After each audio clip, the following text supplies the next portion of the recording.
ഇന്നത്തെ കിഴങ്ങൻ എന്ന പ്രോഗ്രാമിലേക്ക് എല്ലാവർക്കും സ്വാഗതം. ഇന്നത്തേതൊരു കിഴങ്ങനല്ല, ഒരു കിഴങ്ങിയാണ്. നിങ്ങൾക്കെല്ലാവർക്കും അറിയാവുന്ന സുനിത ദേവദാസ് അവർ പറയുകയാണ്, BJP എന്ത് പറഞ്ഞാലും അടിയന്തരാവസ്ഥ എന്നും പറഞ്ഞ് പ്രശ്നമുണ്ടാക്കുന്നു എന്ന് പറഞ്ഞിട്ട് BJPക്കെതിരെ പറയാൻ അവരുപയോഗിക്കുന്ന എന്താ? സവർക്കറുടെ കാര്യം. അടിയന്തരാവസ്ഥ കഴിഞ്ഞിട്ട് എത്രയോ നാളുകൾക്ക് മുമ്പാണ് സവർക്കർ ജീവിച്ചിരുന്നത്. ഇനി സവർക്കർ ആരാ? BJPയുടെ ആരെങ്കിലുമാണോ?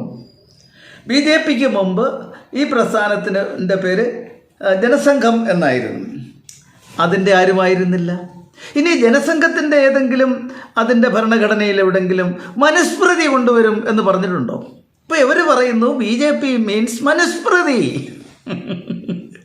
വേണമെങ്കിൽ ഇസ്ലാമിസ്റ്റുകൾക്ക് അവരുടെ ഒരു വാദമുണ്ട്, ശരീഅത്ത് ഭരണം വേണമെന്ന്.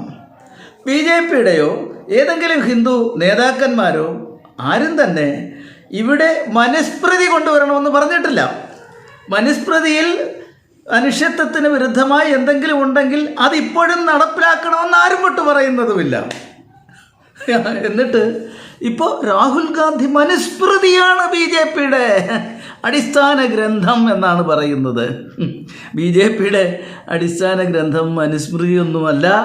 BJPയുടെയും അടിസ്ഥാന ഗ്രന്ഥം ഭരണഘടന തന്നെയാണ്, ഇന്ത്യൻ ഭരണഘടന. അതിനെ അങ്ങേയറ്റം ആദരിക്കുന്നവരാണ് BJP.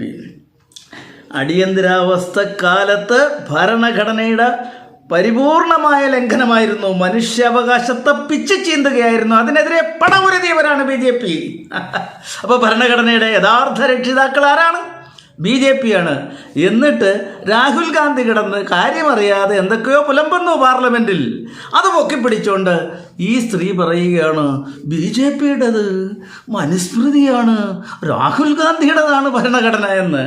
അപ്പോൾ ഇതൊരു തികച്ച കിഴങ്ങത്തിയല്ലയോ? അങ്ങനെ ഇന്നത്തെ ഈ കിഴങ്ങത്തിയെക്കുറിച്ചുള്ള ഇത്രയും കാര്യങ്ങൾ പറഞ്ഞുകൊണ്ട് ഞാൻ അവസാനിപ്പിക്കട്ടെ. കിഴങ്ങത്തി ആരാന്ന് സംശയമില്ലല്ലോ, മനസ്സിലായല്ലോ എല്ലാവർക്കും.